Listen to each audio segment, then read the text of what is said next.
how to refer a friend on Temu. Hi everyone, welcome back to another episode.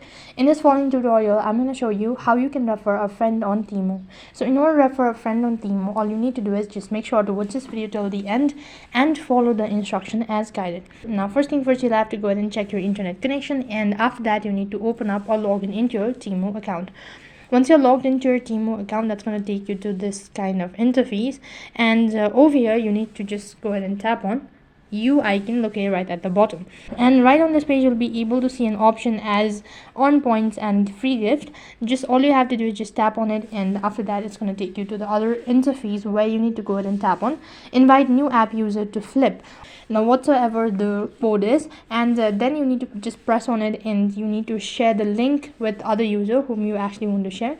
And that's basically how you can refer a friend on Temu. So in that way you can refer a friend on Temu. That is all for this video. I hope the video was helpful. Make sure to like, share and subscribe to our channel. Thank you for watching. See you in the next video.